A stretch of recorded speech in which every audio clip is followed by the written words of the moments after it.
नासिका शरीर है, घ्राण मन है, जीवा शरीर है, स्वाद मन है, ये चर्म, ये पूरे स्पर्श, ये चर्म है, ये पूरा शरीर है, लेकिन इसमें स्पर्श मन है। इन्होंने कहा ये तो कोई प्रमाण नहीं हुआ। मैंने कहा आप एक कोई चुन लें इनमें से, मैं उसकी व्याख्या करता हूं साइंटिफिकली। उन्होंने कहा आंखें। हमने कहा ठीक है भाई, हम देखते कैसे हैं? ये आंखें हैं, ये कॉर्निया है, काली पुतली, ये चीजों को, ऑब्जेक्ट को देखती है और प्यूपिल पे पास करती है, उसको डायलेट करता है, साइजिंग के लिए लेंस उसको साइज करता है, फिर वो अंदर फोकस कर देता है और रेटिना पे वो उल्टी पिक्चर होती है। मनुष्य को देख रहे हैं, उसकी टांग ऊपर होती है, सिर नीचे, और फिर वो ऑप्टिक नर्व के जरिए चला जाता है कॉर्टेक्स पे, और कॉर्टेक्स पे भी सिर नीचे पैर ऊपर होता है। मैंने उनसे पूछा आपने मेडिकल बुक कभी सरसरी तौर पे पढ़ा? बोला हाँ। मैंने बोला ऑप्थेल्मोलॉजी में क्या लिखा है कि एक मनुष्य उल्टा पिक्चर ऑब्जेक्ट को रिसीव करता है और सीधा कैसे करता है, अभी तक मेडिकल साइंस नहीं जानता इस तथ्य को। तो हमने कहा हमारा मनोविज्ञान कहता है कि जब व्यक्ति वहां, जब शरीर की क्षमताएं समाप्त होती हैं, क्योंकि वो सोचता सीधा है इसलिए समझता सीधा है, इसलिए देखता सीधा है, इसी को मन कहते हैं और उसी को दृष्टि कहते हैं। और ये आंखें हैं और वो दृष्टि है, वो मन है, वही ज्ञानेंद्रिय है जिसको हम ज्ञानेंद्रिय की संज्ञा देते हैं। इसी तरह इन एक एक इंद्रियों के साथ एक एक ज्ञानेंद्रियां हैं। तो जी बस एक मिनट और, तो हम योग की चर्चा करते हैं, तो योग की चर्चा जब करते हैं तो योग वह नहीं है जो कसरत सर्कस जैसा किया जाए केवल, वो भी एक माध्यम है। क्योंकि मैं एक छोटी सी प्रस्तावना देना चाहूँगा कि ये जीवन है ना, इसमें किसी तथ्य को इनकार नहीं कर सकते आप, शरीर को भी नहीं, मन को भी नहीं, भाव को भी नहीं, और आपकी बुद्धि को भी नहीं। इन चारों को एक बिंदु पर ला करके फिर भक्ति में प्रवेश जो होता है वही सही भक्ति है। आप जब तक केवल बैखरी कर रहे हैं तो वो हठयोग है, मध्यमा कर रहे हैं वह भी हठयोग है, पश्यंती भी हठयोग है, परा में आकर के भक्ति संपन्न होती है, पूर्ण होती है। तब आपकी दृष्टि स्थिर होती है अपने इष्ट में, और तब आपके मन में जो प्रकंपन उठता है वही भक्ति योग का स्वरूप सहज होता है। तो इसको चित्त पे प्रकट होना बड़ा ही आवश्यक है, क्योंकि तीन आकाश है, उदराकाश, हृदय आकाश, चित्ताकाश। हम राम ओम में चार प्रकंपन है साइंटिफिकली, थीटा, बीटा, डेल्टा और अल्फा। ओम में तीन अक्षर है, अ उ मा।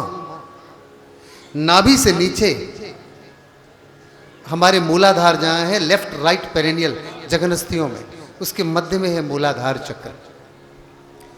वहां से लेकर के हमारी नाभि तक, वहां से लेकर हमारी मूतेंद्रिय तक जहां स्वादिष्ठान चक्र है, वहां थीटा वाइब्रेशन है। उसको हम लोग ऊर्जा का उत्पत्ति का रहस्य सारा वहीं छुपा है। पुनश्च फिर जब हम लोग स्वादिष्ठान पे से लेकर के मणिपुर के बीच, नाभि के बीच आते हैं, तो बीटा वाइब्रेशन है जो हमारे शरीर में गति, रक्त का संचरण, हमारे वाइब्रेशन का कारण वही बनता है। ये अध्वनि प्रकंपन के कारण है। और पुनः नाभि से लेकर कंठ के बीच जिसका मुख्य केंद्र हृदय प्रदेश है, ये डेल्टा वाइब्रेशन है जिसका कारण इमोशन है, भाव। और कंठ से लेकर यहाँ ऊ शब्द है, और कंठ से लेकर मस्तिष्क तक पुनः ओम के उच्चारण में जब हम चलते हैं तो अल्फा वाइब्रेशन है जिसका गुण धर्म है न्याय, स्थिरता, जिम्मेदारी, ईमानदारी, बहादुरी। जिस व्यक्तित्व में दिखे ही तो समझ जाइए कि उसमें अल्फा वाइब्रेशन ज़्यादा है। लेकिन इससे भी एक कदम राम शब्द ओम से भी आगे है, क्योंकि जब राम हम कहते हैं तो हमारा नाभि जहाँ एड्रिनल ग्लैंड है, और वही ग्लैंड के पास है मणिपुर चक्र। नहीं कोई नहीं, प्लीज प्लीज, मैं तो ना ही कह रहा था, क्योंकि केवल कुछ बातों को कहने दीजिए, कुछ नहीं, 2 मिनट और से। भाई आप लोगों को एतराज है क्या? जब रा कहते हैं तो रंग बीज मंत्र है हमारे मणिपुर चक्र का। मणिपुर चक्र का बीज मंत्र है रंग। तो रंग र और अ शब्द है आपका नाभि के नीचे आद्या शक्ति का स्थान, मूलाधार स्वादिष्ठान।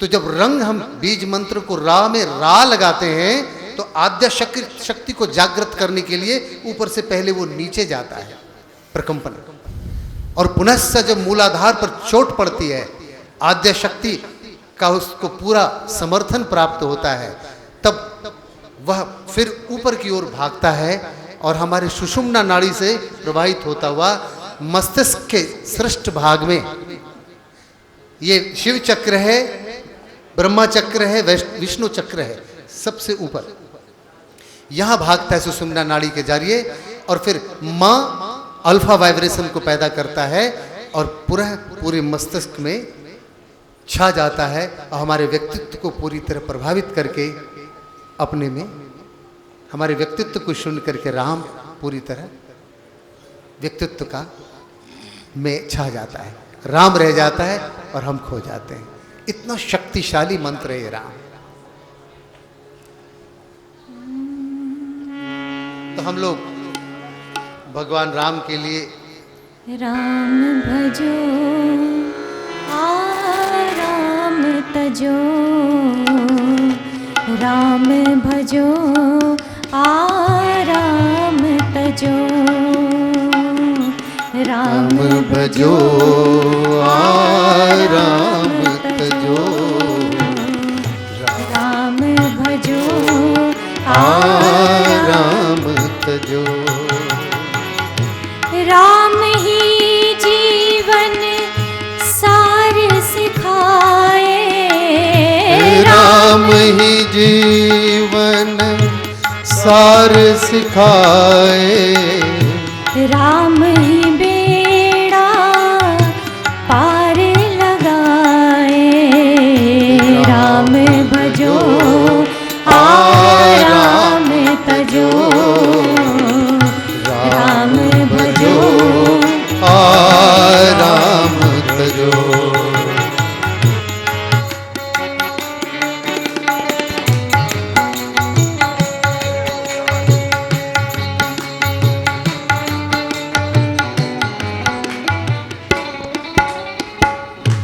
राम ही प्रेम की मूरत है, राम ही प्रेम की मूरत है, राम ही सत्य की सूरत है, राम ही सत्य की सूरत है,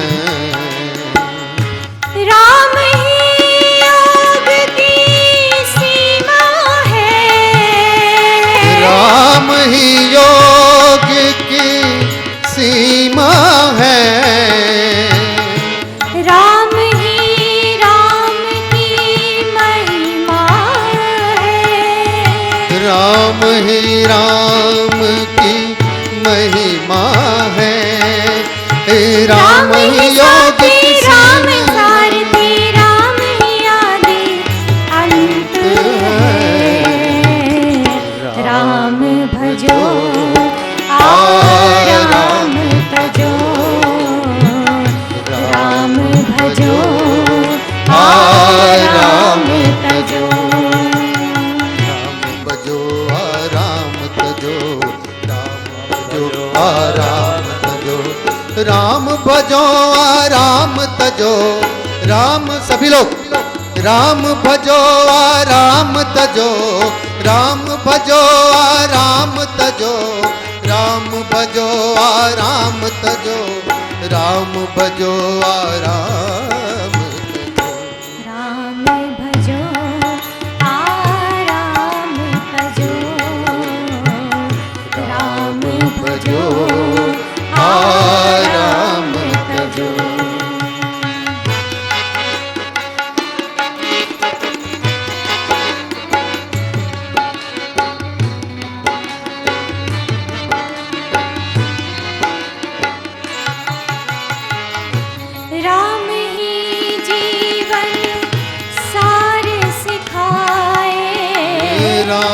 ही जीवन सार सिखाए, राम ही बेड़ा पार लगाए, राम ही बेड़ा पार लगाए, राम ही शक्ति उपासना, राम ही शक्ति उपासना, राम ही शांति साधना, राम ही शांति साधना, राम ही शक्ति उपासना, राम ही शक्ति साधना, राम ही शक्ति उपासना, राम ही शांति साधना।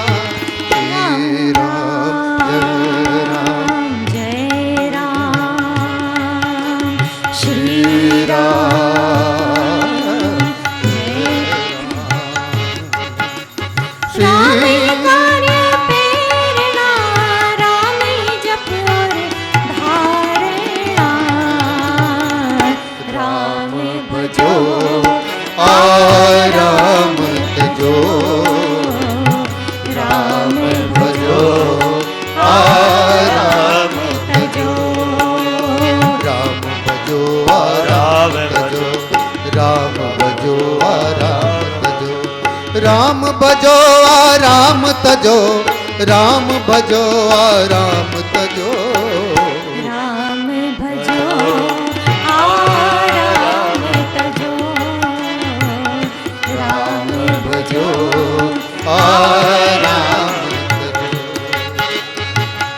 राम सिया राम बोलो, राम सिया राम, राम सिया राम बोलो, राम सिया राम, राम सिया राम बोलो, राम सिया राम, राम सिया राम बोलो, राम सिया राम, राम सिया राम बोलो, राम सिया राम।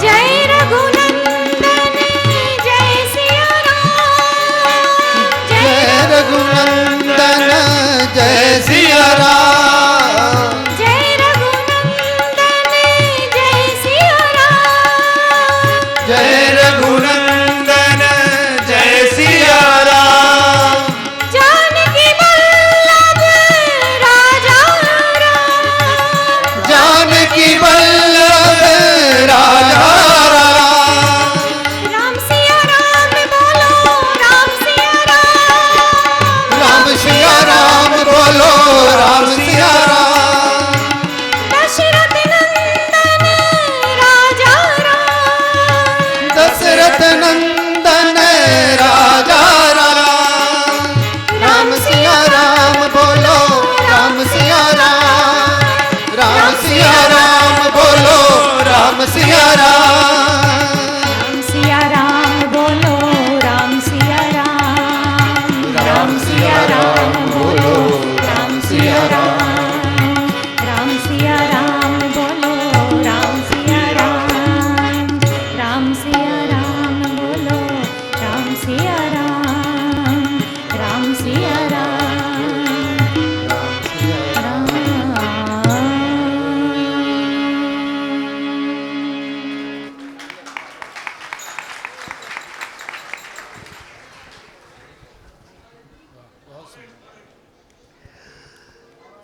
जय जय राधा रमण हरि बोल, जय जय राधा।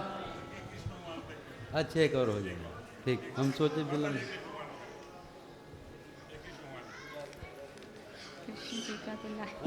मस्ती कहाँ लेके आई, मुझे मेरी मस्ती कहाँ लेके आई, कहाँ लेके आई, कहाँ लेके आई, कहाँ लेके आई, कहाँ लेके आई, मुझे मेरी मस्ती कहाँ ले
मुझे